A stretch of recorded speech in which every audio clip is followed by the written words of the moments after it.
Hola, yo soy Irvin Alberto Morales, estudiante del Tecnológico Tlahuac 2 de la carrera de Ingeniería Mecánica del Grupo 2A, y esta vez les hablaré sobre los procesos de aceleración.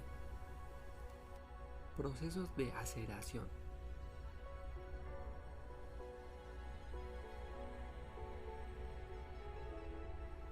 ¿Qué es? Consiste en dar la dureza del acero o determinados metales, especialmente el hierro, o convertir el hierro en acero, que se emplea más de todo en la industria metalúrgica para la manufacturación del metal. Esto quiere decir que es muy importante en nuestra vida cotidiana porque lo usamos para casi todo: automóviles, maquinarias, aparatos electrónicos. Nos ha beneficiado en grandes avances para la tecnología, gracias a que tiene distintos tipos de usos. Lo podemos usar para transportarnos, para defendernos, para ayudarnos en nuestros labores pesados. Creo que eso es lo más importante del metal, que gracias a él nos ha ayudado a hacer cosas que no podíamos antes. Actualmente en el mundo solo dos procesos de aceleración son los que produce la totalidad del acero, que es alrededor de 1.2 billones de toneladas. Estos procesos son el BOF u exconvertidor al oxígeno y el HEA o horno eléctrico de arco. Gracias a los ejemplos de abajo podemos observar cómo es que se llevan a cabo cada uno de estos procesos. El horno de oxígeno básico, por sus siglas en inglés, convierte el hierro proveniente del alto horno en acero. Esto se logra al inyectar oxígeno a través de la fundición líquida en la cuba del convertidor, donde se combina y elimina el carbono en forma de monóxido y dióxido de carbono. Aquí se puede apreciar más detalladamente cómo es que funciona el horno de oxígeno básico. Les hablaré sobre las partes del BOF.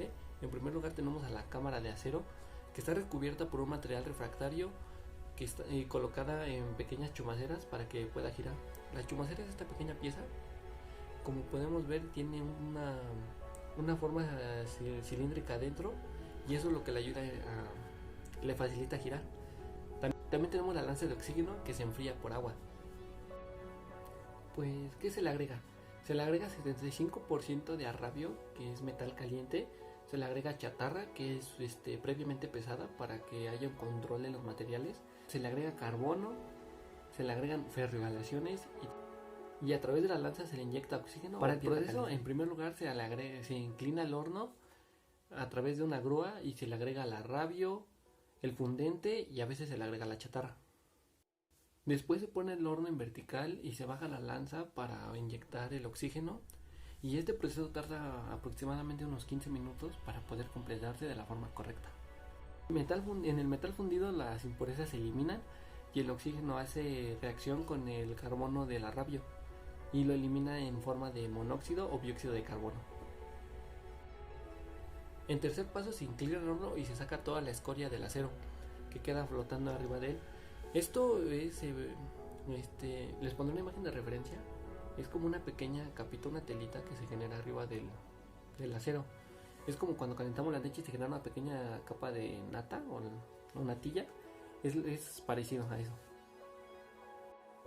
Por último, el acero se es vertido en una cuchara y ahí se le añade carbono y ferroaleaciones. Como resultado tenemos el acero fundido y la refinación del arrabio. Para el caso de HEA, en el que la principal fuente de energía es la electricidad, en conjunto de la inyección de oxígeno y de quemadores de oxicombustible, han tenido tantos desarrollos que le permiten en el mundo participar con una producción de aproximadamente el 40% de la producción mundial, y en México con el cerca del 70%. El HEA tiene mayor flexibilidad que el BOF, puesto que puede operar con uno o dos escorias de oxidantes o reductoras, básicas o ácidas, según las necesidades de producción. Podemos decir que mientras mayor flexibilidad tiene el acero o el material, tiene una mejor maniabilidad y manejo para cualquier otra necesidad que tengamos en mente. Todo depende del uso del material y la acción que quieres que éste realice. Los hornos eléctricos de arco producen acero a partir de las chatarras. Esto puede ser complementado por otros insumos como el hierro de reducción directa o el arrabio. La fabricación de hierro por medio de los hornos de oxígeno básico representa el resto de la producción. Se depositan electrodos de grafito tras la carga de las chatarras, a lo que le sigue el cierre de la cubierta del horno. Con frecuencia se emplean hornos con 60 a 150 toneladas de capacidad por fundido, pero en ocasiones pueden ser mayores. Sin embargo, generalmente son menores que los convertidores de soplado con oxígeno. Ahora les hablaré sobre algunas características del HEA. En primer lugar tenemos su coste de energía. Su costo de energía ha ido disminuyendo durante el pasado de las décadas, gracias a, en comparación de otros tipos o métodos de energía. En segundo lugar tenemos su capital de inversión, que sale mucho mejor instalar una acería eléctrica en comparación de una planta integrada. En tercer lugar tenemos a su flexibilidad. El HEA puede cargar chatarra, fierro, esponja y arrabio. En cuarto lugar tenemos el tamaño de los hornos. Actualmente hay hornos que soportan 100 y 200 toneladas. Estos son los más comunes, pero se han fabricado hornos que soportan hasta 400 toneladas. Otras características del HEA es que pueden producir un amplio rango de aceros, desde los más comunes de acero de carbono hasta aceros superaliados, y incluyendo aceros inoxidables. También pueden mantenerse en condiciones oxidantes o reductoras gracias al control de la escoria. Todo esto porque la fuente de energía es eléctrica. También puede contenerse un bajo contenido de fósforo y azufre gracias a la práctica de la doble escoria. Pueden ser añadidos elementos metálicos oxidables con alta recuperación gracias al método reductor. También puede obtenerse un mejor control de temperatura y de composición. Y por último, es un método intermitente, y esto quiere decir que puede parar o iniciarse dependiendo de las necesidades. Es muy importante mencionar que el advenimiento de la tecnología de refinación secundaria, tanto el BOF como el HEA, solo se utilizan prácticamente para descarbonizar, y las demás reacciones se realizan fuera de estos hornos, ya sea la olla o en unidades especiales. Descarbonizar se refiere a la reducción de emisiones de carbono, en especial a la de dióxido de carbono. Esto se emplea generalmente a las máquinas que generan mucho vapores o gases de carbono, ya que afecta su funcionamiento con el pasar del tiempo. Por otra parte, todos los procesos diferentes a estos dos mencionados anteriormente, más un porcentaje pequeño que aporta el LDAC y el QBOP, los demás son obsoletos y solo se deben tomar como antecedentes o referentes dentro de la historia de la siderurgia. La siderurgia es el sector de la industria del metal que se encarga de extraerlo y trabajarlo. Gracias a eso nuestra vida cotidiana se ha hecho muchísimo más sencilla al pasar del tiempo.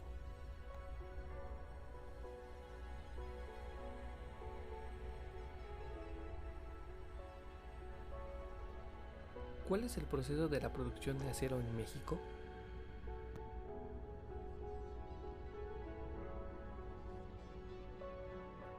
Ya que la industria del acero es una de las más importantes en el mundo, y en México no es la excepción, pues tan solo en 2019 se produjo alrededor de 18.4 millones de toneladas, convirtiéndose en el 15º país productor a nivel global. Debido a sus múltiples usos, el acero es considerado como el material de ingeniería y construcción más importante del mundo. Además, es un metal que puede reciclarse una y otra vez sin perder sus propiedades. Gracias a esto hemos podido ayudar al medio ambiente a poder fundir y volver a hacer cosas nuevas de una mejor utilidad. Los aceros de aleación contienen uno o más elementos de aleación distintos del hierro y del carbono, que se agregan con el propósito de asegurar propiedades que no se obtienen mediante aceros al carbono. Algunos efectos buscados con los elementos de aleación son mayor resistencia y dureza, mayor resistencia a los impactos, aumento de la resistencia al desgaste, Aumento de la resistencia a la corrosión, mejoramiento de la maquinabilidad, aumento de la profundidad a la cual el acero puede ser endurecido o penetración de temple. Estos son algunos ejemplos de los efectos que se buscan para tener un buen metal y para que sus características sean de la mejor calidad posible al usarse en algún tipo de construcción o viceversa.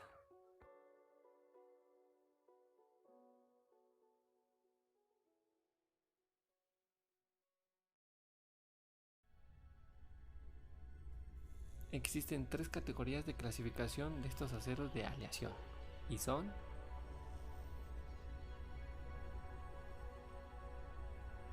aceros de aleación estructurales. Son aceros que se usan para diversas partes de máquinas, tales como engranajes, ejes, palancas. Además se utilizan en las estructuras de edificios, construcciones de chasis de automóviles, puentes, barcos y semejantes.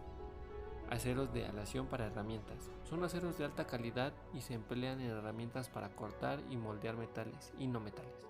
Aceros de aleación especiales. Son los aceros inoxidables y aquellos con un contenido de cromo, generalmente con un contenido superior al 12%.